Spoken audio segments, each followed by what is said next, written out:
لوگ جو ہم سب جو خامخواہ کے غموں میں خامخواہ کی پریشانیوں میں جا رہے ہیں تو نہ جایا کریں, لائف کو انجوائے کریں. اللہ نے ہمیں اصل میں خوشیاں دی ہیں, ٹینشنیں تو صحابہ نے اٹھائی ہیں, سمجھ رہے ہو, پریشانیاں تو ان لوگوں نے اٹھائی ہیں, میدان جنگ میں کٹتے تھے, شہید ہوتے تھے, بھوک کے اس سے یہ حالت ہوتی تھی. قرآن کہتا ہے او مسکینن ذا متربہ, ایسے مسکین کو کھانا کھلاؤ جس کو بھوک نے اس کے پیٹ کو مٹی سے ملا دیا ہو, زمین پہ پڑ جاتے ہیں نا بھوک کی وجہ سے.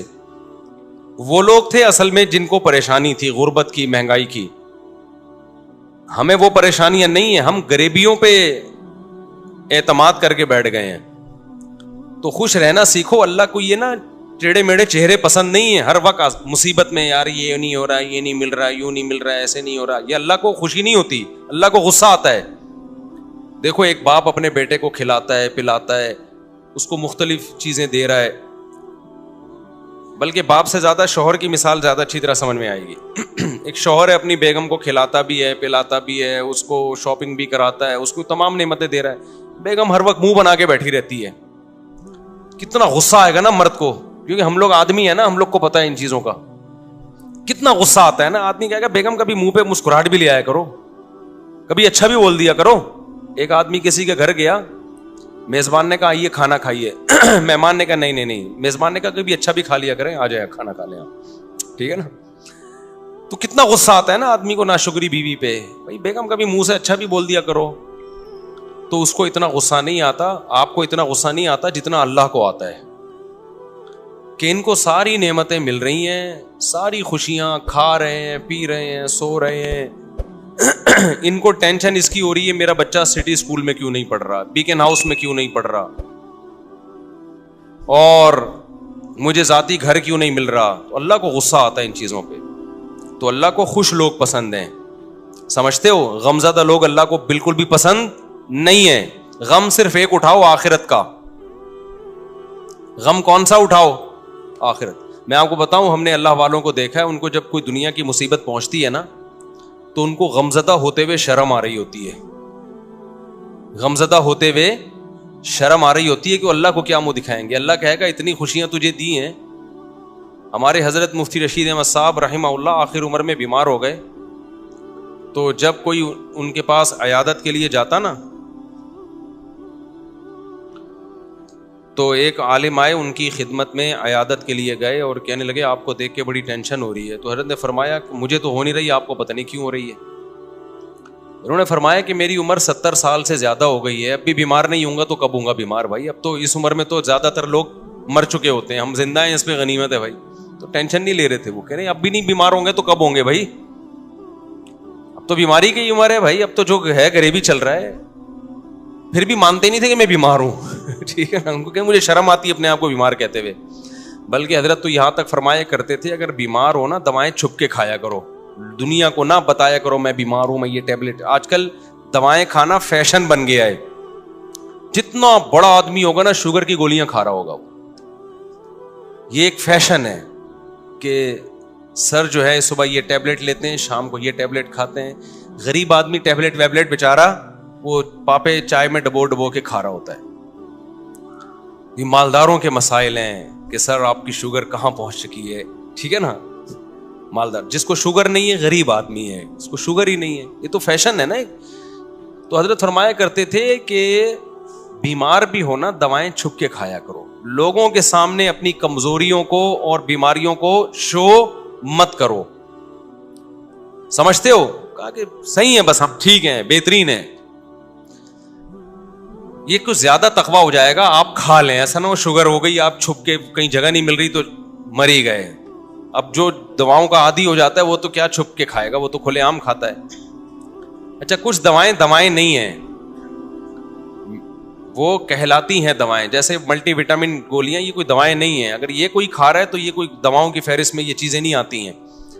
تو لیکن جو بیماریاں ہیں نا, جس کو لوگوں نے بیماریاں سمجھ رکھے ہیں, ان کو بیماریاں سمجھ لیا ہے, تو کوشش یہی کرو بھائی ہم صحت مند ہیں, ہم سب ٹھیک, سب کیا چل رہا ہے, اوکے کی رپورٹ چل رہی ہے.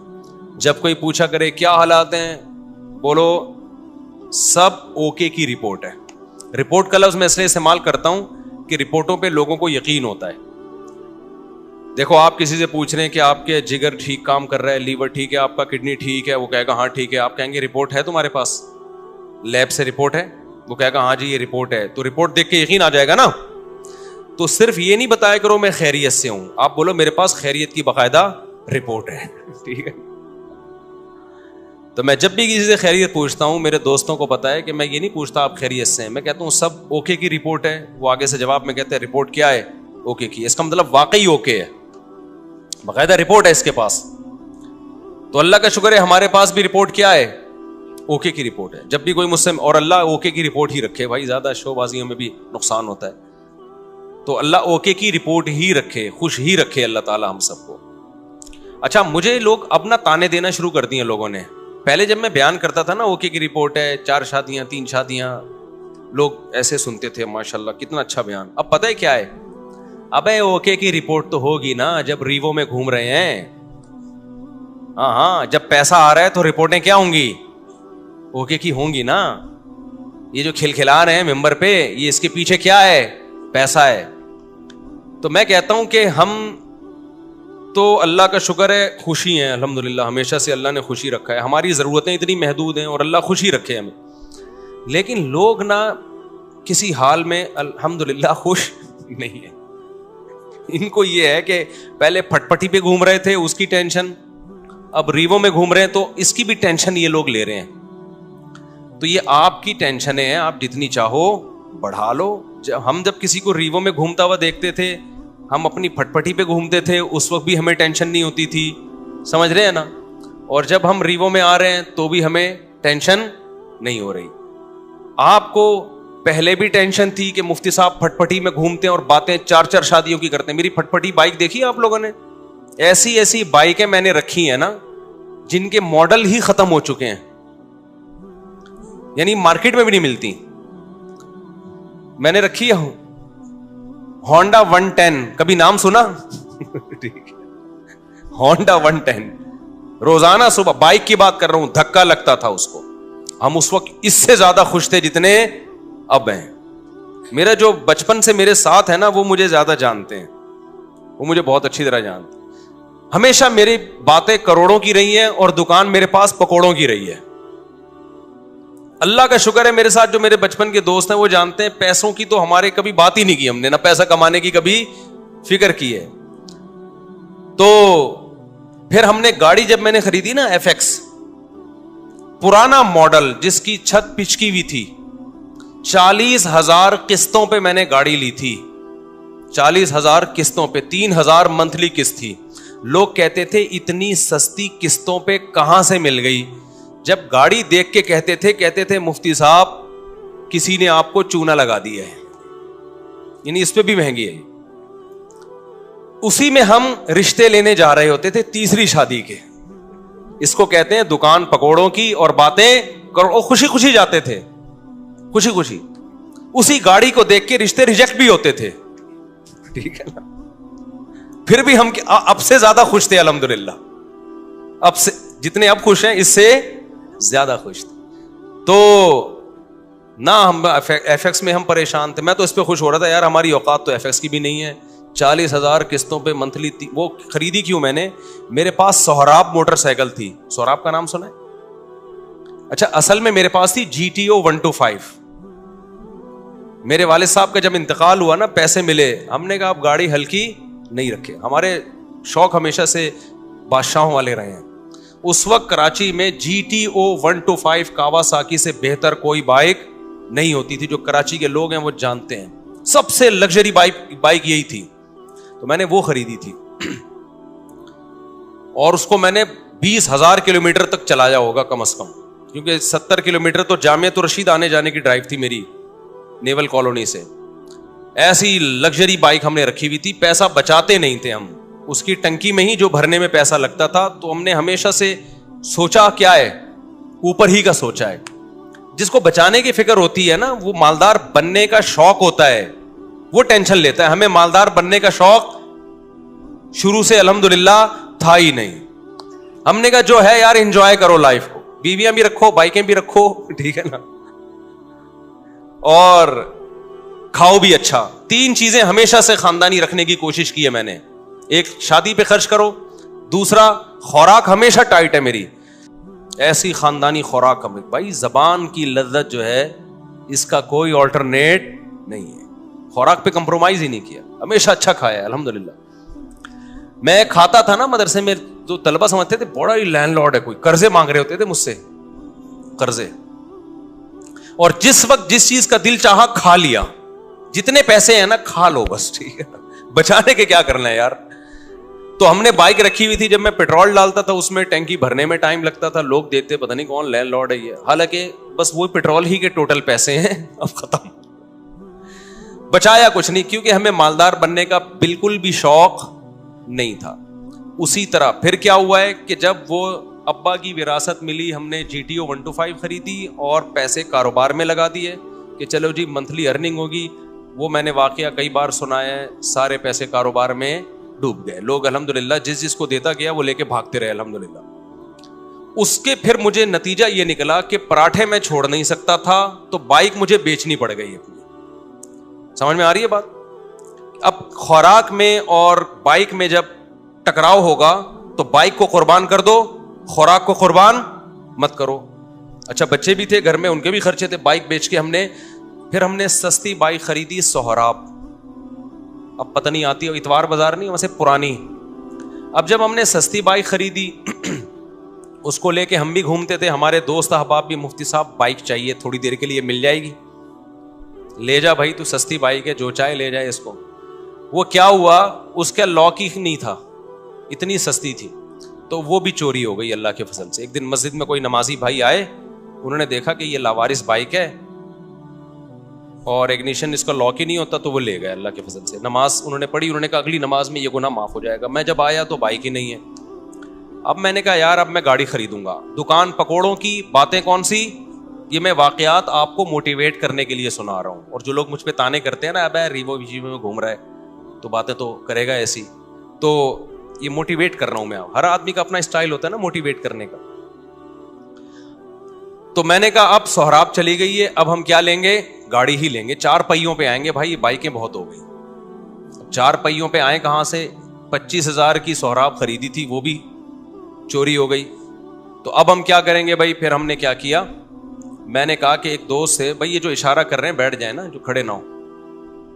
تو میں نے کیا کیا, میں نے کہا کہ اب میں گاڑی خریدوں گا. گاڑی کہیں مل نہیں رہی تھی, تو پھر ایک شاگرد کے پاس سے 40,000 قسطوں پہ مل گئی گاڑی ہمیں, FX. 4 ٹائر اس کے پنچر تھے, چھت اس کی نیچے پچکی ہوئی تھی. ہم وہ جنازہ اٹھا کے لے آئے گھر پہ. تو اب میں مسجد کا امام ہوں, تو بہت سارے مریدین نے مل کے نا ٹھک ٹھک ٹھک اس کو بنانا شروع کر دیا. پیسے نہیں لگائے, یوں کیا, چھت اوپر ہو گئی اس کی. FX میں یہ بڑی بات ہے کہ ڈینٹنگ پینٹنگ کا زیادہ, ہاتھ سے ہی ڈینٹنگ پینٹنگ کا کام ہو جاتا ہے اس میں. تو بہرحال ہمیں اس کی خوشی تھی کہ گاڑی آ گئی ہمارے پاس, رشتے مانگنے میں آسانی ہو گئی ہمیں. تو اس میں تھوڑے تھوڑے تھوڑے تھوڑے تھوڑے تھوڑے پیسے لگا کے میں نے کیا کیا, بالآخر اب میں نے کہا یہ بہت بہت کام نکال رہی تھی وہ. میں نے کہا جیسے کسی نے مجھے پہنائی ہے تو اب یہ کسی اور کو پہنا دو آپ. یہی حل ہوتا ہے پرانی چیزوں کا. بیوی کے علاوہ جتنی بھی پرانی چیزیں آپ اب کیا کر دو, دوسرے کو پہنا دو. میں نے کہا بہت تھک گیا ہوں اس پہ, سارے پیسے اسی میں لگ رہے تھے. تو ہم اتوار بازار گئے, وہ 80,000 میں پہنا دی ہم نے. اتنا اس پہ تھوڑا تھوڑا کر کے لگ چکا تھا کہ مجھے اس کے 80,000 مل گئے. بڑی بات تھی اس زمانے میں 80,000. برکت دیکھو نا کیسی ہوتی ہے. ہم نے کیا کیا, اب آپ کی طرح یہ نہیں کہ بچوں کو سٹی اور بیکن ہاؤس میں پڑھانا ہے یا بچے روکنے, ہم نے پیدا ہی نہیں ہونے دینا. اس وقت بچے تھے چھوٹے, ابھی ان کی تعلیم کا خرچہ نہیں تھا, بہت چھوٹے بچے تھے میرے اس وقت, خوراک پوری ہو رہی تھی ان کی. جب بڑے ہوں گے, اسکول کا ٹائم آئے گا, اس وقت سوچیں گے. یہ ابھی تھوڑی سوچنے کی چیزیں ہیں. ہم خود بھی تو کسی کے بچے ہیں نا. ابھی میں اپنے والد صاحب کے بچوں کا سوچ رہا تھا, یعنی میں اپنا. تو ہوا یہ کہ ہم نے وہ خرید لی, آپ کی اللہ بھلا کرے, شیراڈ لے لی میں نے, 1.5 لاکھ کی ملی, 80 کیش دیے اور 5,000 قسطیں. وہ محلے میں کہیں سے مل گئی. ہم آ گئے کس پہ, شیراڈ پہ آ گئے. تو شیراڈ میں گھوم رہے ہیں بھائی, اس پہ خوش ہو رہے ہیں. یار ہماری اوقات تو سہراب کی بھی نہیں تھی, اللہ نے کیا دلا دی, شکر کی توفیق مل رہی تھی نا, مجھے شکر کی توفیق مل رہی تھی. لوگ میں کہتے یار میری اوقات تو نہیں ہے, یہ ہم تو مولوی لوگ ہیں, ہماری تنخواہیں دیکھو, جذبے دیکھو ہمارے, تو یہ گاڑی مل, میں تو اس پہ واقعی بہت خوش ہوتا تھا. ایک دفعہ میں گاڑی لے کر گیا ہوں, کسی بڑے جلسے میں میرا خطاب تھا, لوگ لینڈ کروزر میں بڑی بڑی گاڑیوں میں آ رہے تھے, میری بھی بڑا استقبال ہوا. میں گیا, ہمارے دوستوں نے کہا مفتی صاحب ایف ایکس میں نہیں بیٹھنا, جا کے آپ کی پرسنالٹی پہ یہ ایف ایکس سوٹ نہیں کر رہی ہے, کیونکہ یہاں بڑے بڑے علماء آئے ہیں بڑی بڑی گاڑیوں میں. میں نے کہا ایسی کی تیسی بھائی, ہم کس میں بیٹھیں گے, اپنی ایف ایکس میں. تو اللہ نے بے عزتی لکھی ہوئی تھی, جب میں بیٹھا ہوں تو چلی بھی نہیں رہی تھی, 6 آدمیوں نے دھکا لگایا اس کو.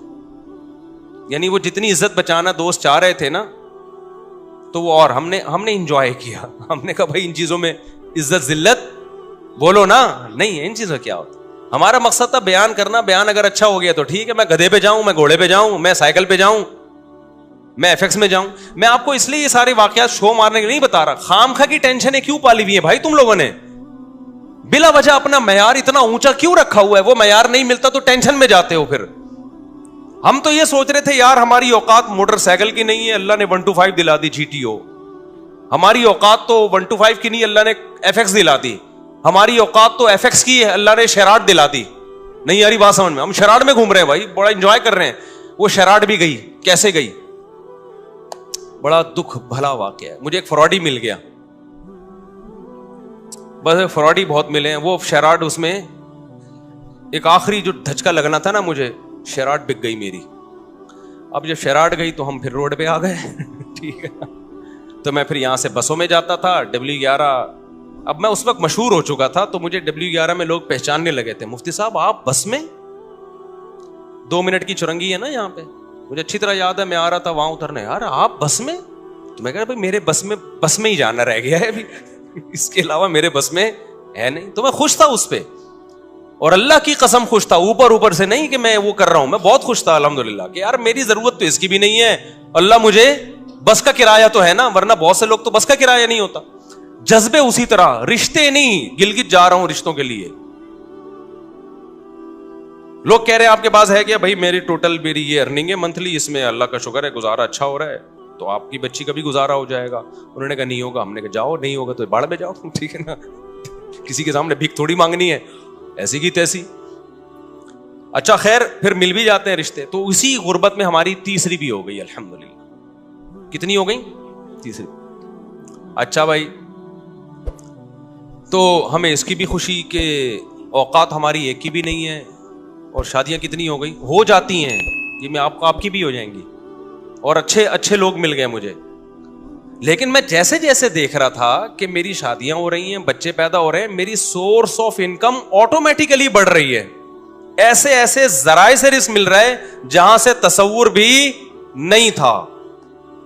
ایسے ذرائع سے رزق مل رہا ہے جہاں سے تصور بھی نہیں ہے. اب میں ان کو واقعات سناؤں, آپ کے ہوش اڑ جائیں گے. کیسے ذرائع سے ضرورتیں پوری ہو رہی ہیں, اسٹاک کچھ بھی نہیں ہو رہا, ایک ڈھیلا بھی جمع نہیں ہو رہا ہے. لیکن مجھے فکر نہیں ہے کہ کل کہاں سے کھاؤں گا, کل کہاں سے, اگلے مہینے. بھائی جب اب تک اللہ نے رکھا ہوا ہے نا, تو آگے بھی ہو جائے گا. پھر ایک دن میرے گھر میں بڑا خرچہ آ گیا, ایک بڑا خرچہ. یعنی ڈاکٹر نے کہا بھائی ڈلیوری آپریشن سے ہوگی, آپریشن کے پیسے نہیں تھے میرے پاس.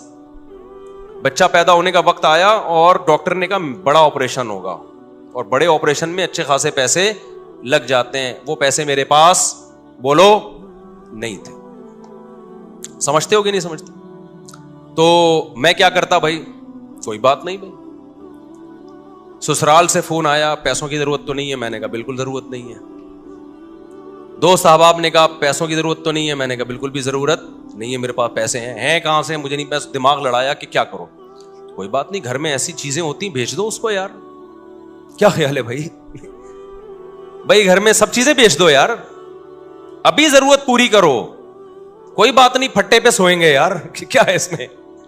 بھیک مانگنے سے بہتر ہے لوگوں کے سامنے اپنی غربت, اور بھیک مانگنے سے بہتر ہے پھٹے پہ سو جاؤ. صبح رات کی بچی بھی, میں ایسے علماء کو جانتا تھا جن کی 2 بیویاں تھیں, سوکھی روٹی صبح قہوے میں ڈبو کے کھا رہے تھے وہ. نہیں یہی بات میرا خیال ہے سمجھ میں. ایسے غریب لوگ بھی میرے علم میں ہیں. تو ہم نے کہا یار ہم بھی کس پہ آ جائیں گے. تو اب میں نے غور لڑایا تو مجھے ایک بکری نظر آئی اپنی, ایک اضافی. میں اس کے پاس گیا, اس سے میں نے معذرت کی. وہ ایک اضافی چیز تھی, اس کی طرف دماغ نہیں جا رہا تھا میرا. میں نے کہا میں آپ سے معذرت چاہتا ہوں, آپ کو بھیٹ چڑھانا پڑ گیا ہے مجھے. ٹھیک ہے, سمجھ میں آ رہی ہے بات. اللہ کا کرنا یہ ہوا کہ ہمارے ایک دوست آئے, بہت ہی قریبی جگری دوست, انہوں نے مجھے کچھ پیسے قرض میں دے دیے بغیر مانگے. ان کو پتا تھا کہ یار مفتی صاحب کا ابھی کیس ہے, ابھی اچانک ان کے لیے پیسوں کا انتظام کرنا مشکل ہوگا. وہ آئے, انہوں نے مجھے پیسے دیے. تو میں نے کہا بھائی میرا تو یہ تھا کہ کل بکری بیچوں گا اور یہ اپنے گھر کے سارا سامان بیچ کے, جو بھی بک سکتا ہے بیچ کے میں ان کے قرضہ ادا کر دوں گا. تو وہ مجھے خود دے کے چلے گئے.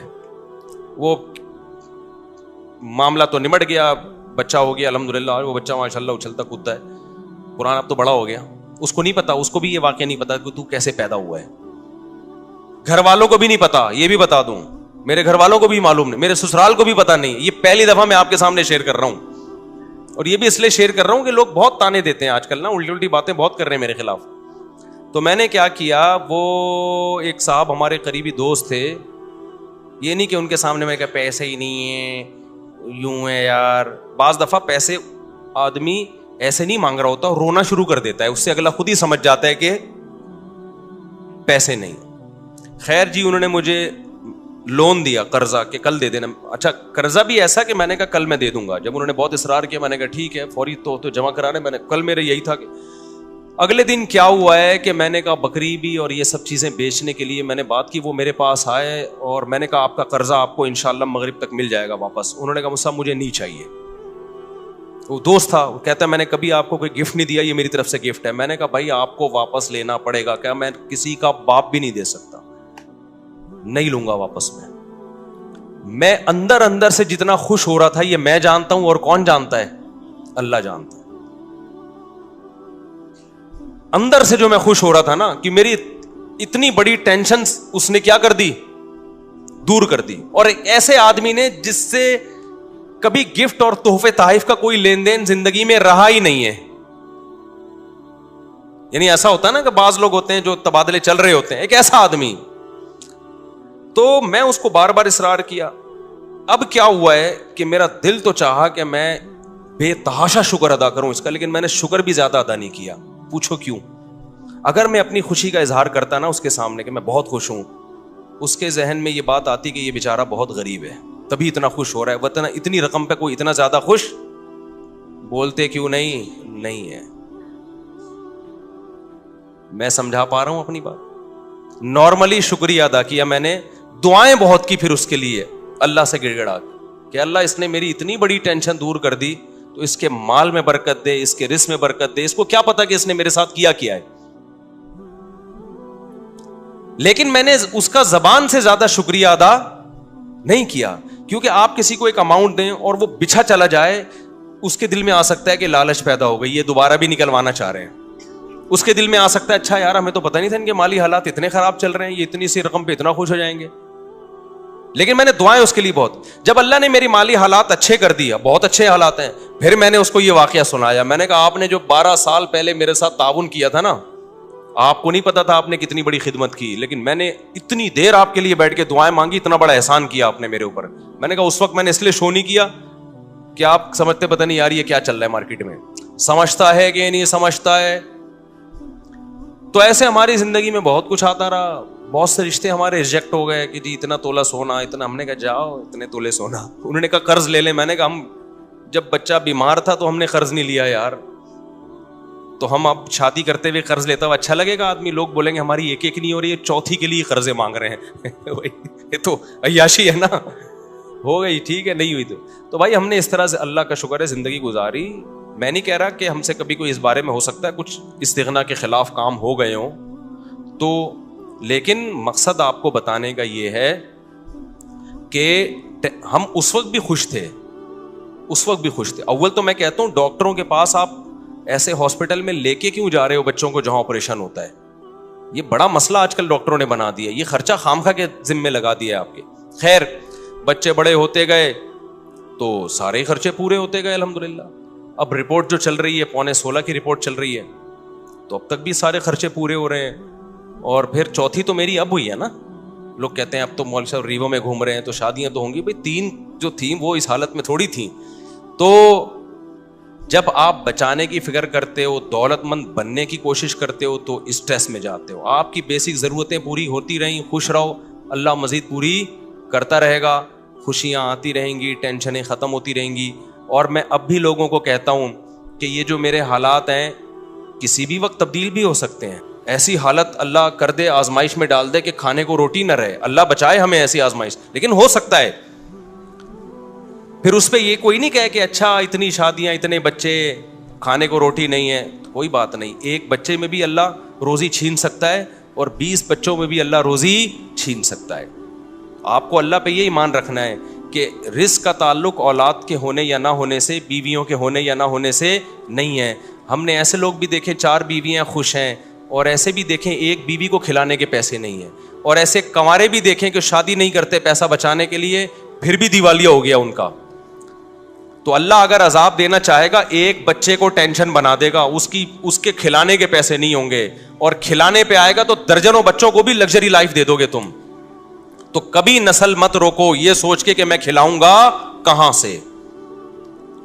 یہ پیغام ہے جو میں نے دینے کے لیے نا اتنی لمبی کہانی سنائی ہے آپ کو. یہ سچی کہانی ہے, یہ جھوٹی کہانی نہیں ہے. سمجھتا ہے کہ اس دور میں مجھے یاد ہے میرے پاس کمپنیوں کے اونر آتے تھے کہ آپ اپنا نام دے دیں اور ہم آپ کو اتنے % کمیشن دیں گے, صرف نام دے دیں آپ. مجھے لوگوں نے کہا مفتی صاحب آپ کا شہد کا بزنس ہے, آپ ایک دفعہ اناؤنس کر دیں. تو یہ کام میں نے نہیں کیا, کیونکہ مجھے یہ کام غیر اخلاقی لگتا تھا کہ میرا نام مشہور ہوا ہے مذہب سے, میں اس کو استعمال کروں تجارت میں. میں نے کمپنی بھی بنائی, بزنس بھی کیا, اب تک کر رہا ہوں, نہ کمپنی کا کسی کو بتایا اور نہ بزنس کا کسی کو بتایا. تو یہ میں اس لیے کہہ رہا ہوں, آج لوگ کہتے ہیں نا بہت یہ مولوی لوگ ایسے, مولوی لوگ, آپ مولویوں میں اٹھ کے بیٹھ کے دیکھو گے نا, کسی کے بارے میں 2-4 باتوں سے فوراً تبصرہ کر دینا ٹھیک نہیں ہوتا. جب تک کسی کے ساتھ رہو نہیں, ہم بار بار کہہ رہے ہیں ہم بہت نیک نہیں ہیں, لیکن جو پیسوں کی اور ان چیزوں کے الزامات ہمارے اوپر لگ رہے ہیں نا, اتنی تو صفائی میرے ذمہ بنتی ہے نا کہ میں دوں. اور میرا فلسفے کی ایسی کی تیسی ہو رہی ہے. میں لوگوں سے کہتا ہوں اولاد کثرت سے پیدا کرو, زیادہ شادیاں کرو. لوگ فوراً کہتے ہیں ابے ان لوگ کے پاس تو ریوو میں گھومتے ہیں نا اس لیے یہ باتیں کر رہے ہیں. او بھائی جب ہم یہ باتیں کر رہے تھے ہمارے پاس رکشے کے پیسے نہیں تھے, اور اس وقت ہماری اولادیں بھی تھیں, بیویاں بھی تھیں. تو مجھے اس پہ غصہ آتا ہے کہ میری ساری جو 20 سال کی محنت ہے نا وہ لوگ 2 جملوں میں کیا کر دیتے ہیں, اڑا دیتے ہیں. تو پیسہ بھی اس میں, اولاد کی کثرت میں پیسے کا کوئی دخل نہیں ہے. تبھی تو دیکھو جتنا پیسہ ہوگا 2 بچوں کے درمیان وفا اتنا ہی زیادہ ہوگا. تو یہ سوچ کی بات ہے. دل بڑا ہوگا تو اولاد زیادہ ہوگی, اللہ پہ توکل ہوگا. دل چھوٹا ہے تو بچے کم ہوں گے, اللہ پہ توکل نہیں ہوگا. اور جب اللہ پہ توکل نہیں ہے, کروڑوں روپے میں بھی انسان ٹینشن میں ہوتا ہے, اور جب اللہ پہ توکل ہے تو کچھ بھی نہ ہو پھر بھی ٹینشن میں نہیں ہوتا. اس چیز کو سمجھنے کی ضرورت ہے. سمجھتے ہو؟ اچھا بھائی, اور یہ وہ ٹینشن ہے جو میں بار بار کہتا ہوں, اس ٹینشن میں تمہیں ثواب بالکل بھی نہیں مل رہا. اللہ کو غصہ آ رہا ہے کہ اتنی نعمتیں دی ہوئی ہیں, جب پیدا ہوا تھا کم بخت ماں کی چھاتیوں میں دودھ پیدا کر دیا, یہ بتانے کے لیے کہ میں تیری پیدائش سے غافل نہیں ہوں, مجھے سب پتا ہے کہ تجھے کیا ضرورت ہے. اتنی بڑی نشانی دیکھ کے بھی تو ٹینشن لیتا ہے کہ پتہ نہیں میرا کیا ہوگا. پھر اللہ کو غصہ آتا ہے, اور اللہ کا غصہ آنا پھر بجائے تو آپ کو ڈبل نقصان, ایک ٹینشن کا نقصان, ایک اللہ کے غضب کو دعوت دینے کا نقصان. اس لیے خوش رہا کرو, ٹینشن صرف ایک ہی پالو, آخرت میں بنے گا کیا. صحیح ہے نا. اچھا, اس مضمون کو میں مکمل کرنے کے لیے کہہ دوں, بعض دفعہ طبعی طور پر کسی چھوٹے سے حادثے پہ ٹینشن ہوتی ہے. دیکھو ٹینشن کی 2 قسمیں ہیں, ایک عقلی اور ایک طبعی.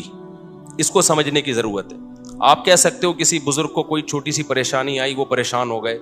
آپ کو, ہم نے تو سنا ہے کہ بزرگوں کو تو پریشانی نہیں ہوتی, وہ تو آخرت ہی کی پریشانی لیتے ہیں, دنیا کی نہیں ہوتی. دیکھو وقتی اور عارضی طور پر انسان کو غم ہوتا ہے, اس کو کہتے ہیں طبعی غم. یہ انسان کے بس میں نہیں ہے.